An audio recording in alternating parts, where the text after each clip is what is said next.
Right, this is my sixth part of this journey. Oh, look at that. There's some little rabbits there over yonder. I don't know whether you can see them or not. They're right over yonder. I can't really zoom in anymore.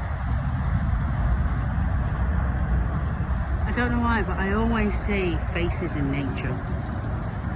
Always. In the trees, in the bushes. It's like nature has a face.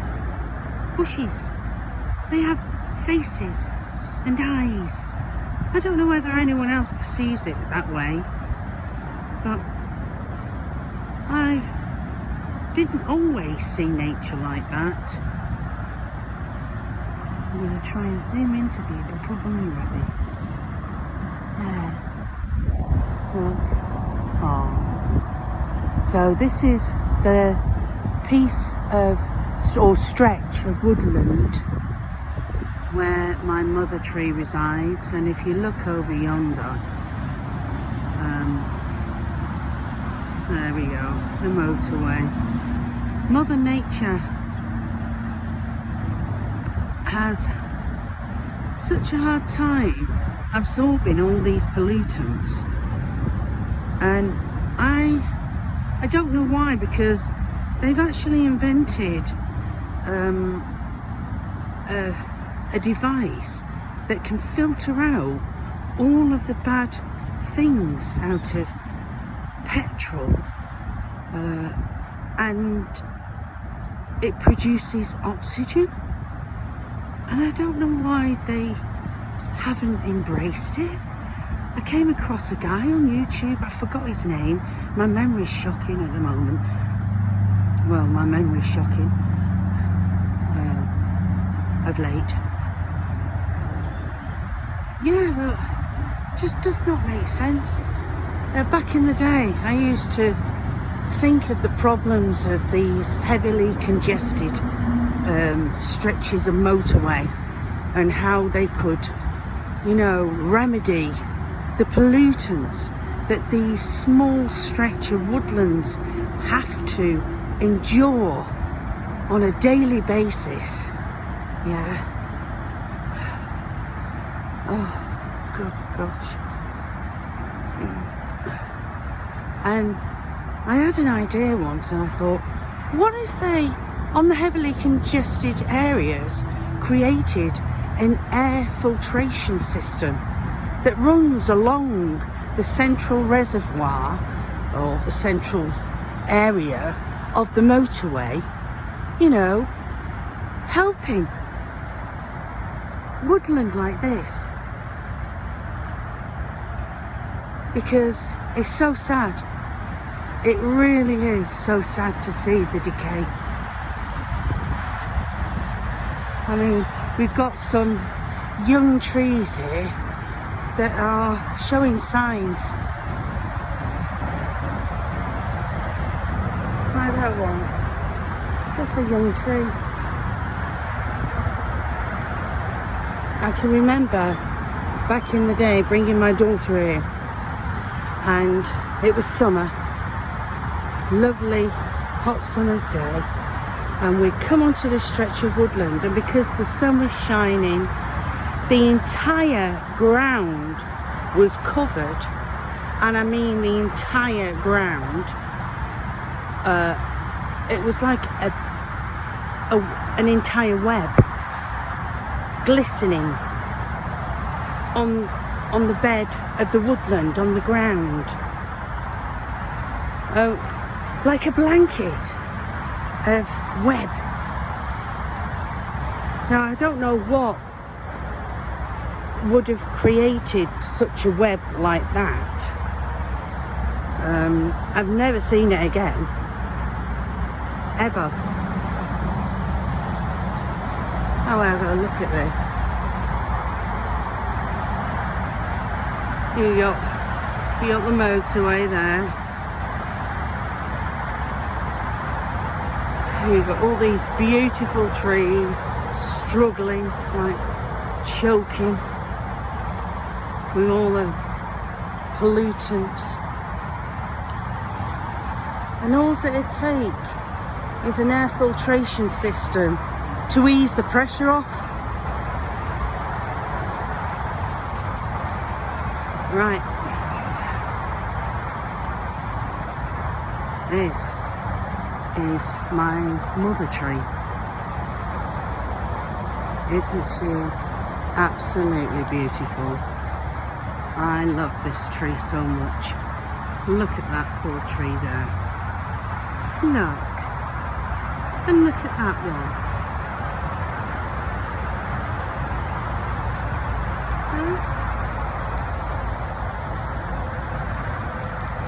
And that one. Now all those knobbly bobblies on that tree indicate to me that it is inhabited by fairies.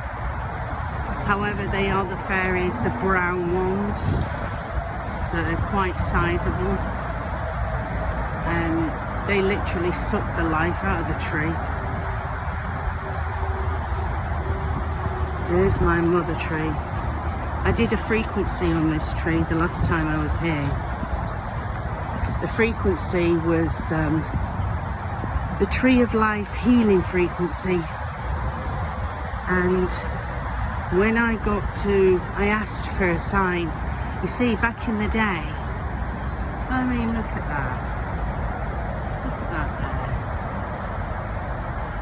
there. I know you probably think that's quite phallic, but if you look at the shape of the trunk there, that is so mother. Look at that.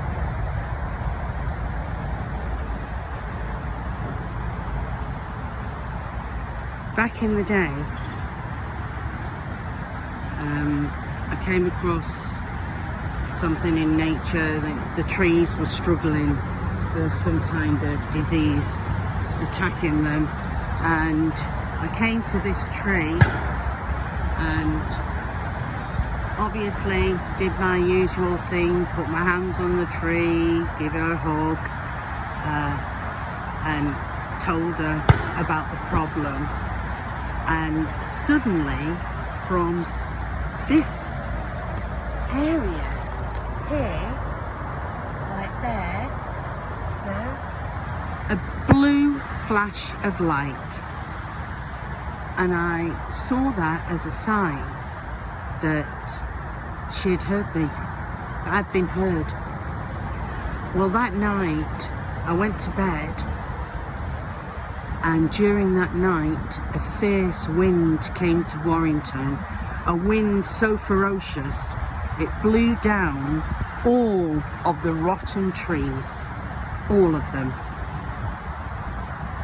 And I was taken into this tree, and I met with an elemental who resides within her. She was so beautiful. Absolutely stunningly beautiful. Long black hair, wearing like a Guinevere dress. Oh, it was just absolutely stunning. When my companion, my Marky, died suddenly, and I went into trauma, one night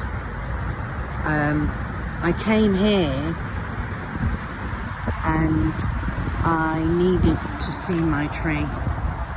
Yeah.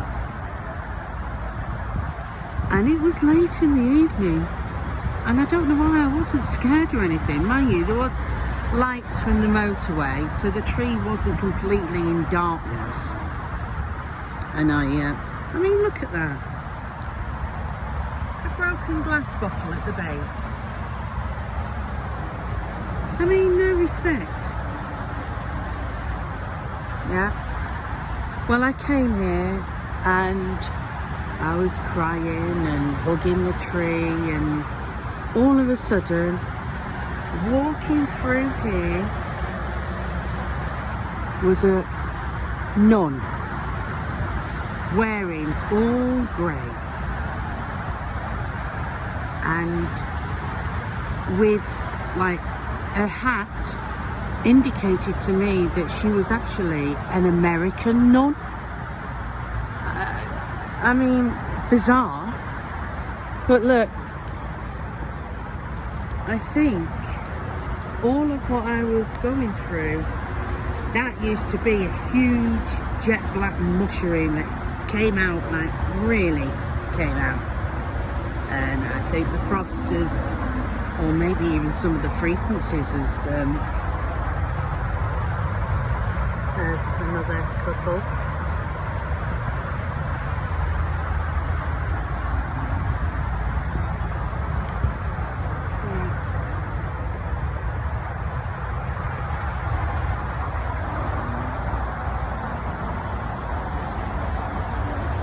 Well, losing my footing then.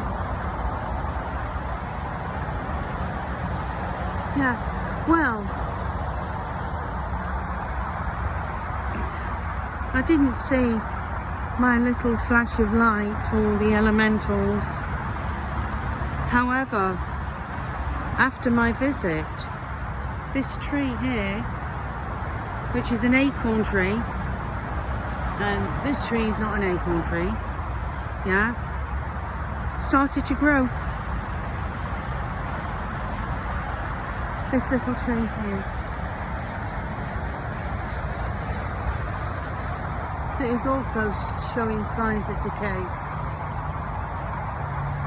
We're talking this tree, this small tree here, is 9, possibly 10 years old. Although that's quite a sizable tree, I think, for... It wasn't there before, put it that way. Oh, there she is. And she also has one of those lumps on her up there. Yeah. Well, I'm going to stop filming now because I want to do a healing frequency on her. And we'll see how we go. Alright, so I'm going to bid you all farewell. Have a wonderful day and love, peace and healing to you all. Bye for now.